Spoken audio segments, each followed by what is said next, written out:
Corona एक बार फिर से डराने लगा है, क्योंकि जब भी किसी की मौत होती है तो एक बार फिर से वही मंजर याद आ जाता है, वही वक्त याद आ जाता है जो 2020 में आया था। एक लड़की जिसकी मौत हो गई, पहले उसे कौन सी बीमारी थी इस वीडियो में मैं आपको बताऊंगी, लेकिन दिल्ली का ये मामला है जहां पर कोरोना से चौथी मौत हो गई है। 22 साल की लड़की ने दम तोड़ दिया।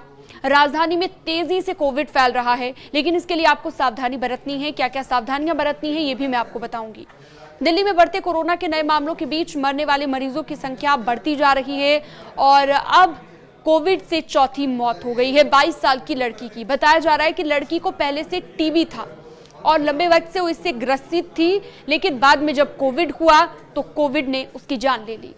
राजधानी में इस साल मरने वालों की संख्या 4 हो गई है, लेकिन इस बार अगर दोबारा से हालात बिगड़ते हैं तो आपको डरने की बिल्कुल जरूरत नहीं है, क्योंकि अस्पतालों में पर्याप्त व्यवस्थाएं हैं। ये मैं नहीं कह रही, बल्कि दिल्ली के स्वास्थ्य विभाग ने ये बात क्लियर की है। कोरोना के इलाज के लिए अस्पतालों में पर्याप्त व्यवस्था की गई है, साथ ही निजी अस्पतालों का भी सहयोग लिया गया है। मरीजों को फिलहाल डरने की जरूरत नहीं है। विभाग किसी भी स्थिति से निपटने के लिए तैयार है। अस्पताल में मरीजों के लिए बिस्तर, दवा सहित अन्य जरूरी उपकरण उपलब्ध करा दिए गए हैं। लेकिन अगर आपको लक्षण नजर आते हैं तो हल्के में बिल्कुल ना लें। एक्सपर्ट्स कहते हैं कि कोरोना को फिलहाल हल्के में लेना भी खतरनाक हो सकता है।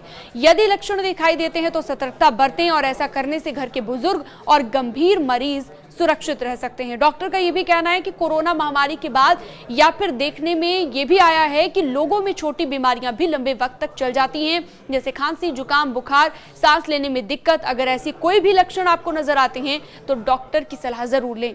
अगर किसी में कोविड के लक्षण दिखाई दे, डॉक्टर की सलाह नहीं लेना चाहते हैं तो भी एक बार कोविड का टेस्ट कराना जरूरी है। इस तरह की और खबरों के लिए आप हमारे साथ जुड़ सकते हैं। न्यूज़ 18 के डिजिटल प्लेटफॉर्म पर आप जुड़ सकते हैं। न्यूज़ 18 को सब्सक्राइब करना ना भूलें।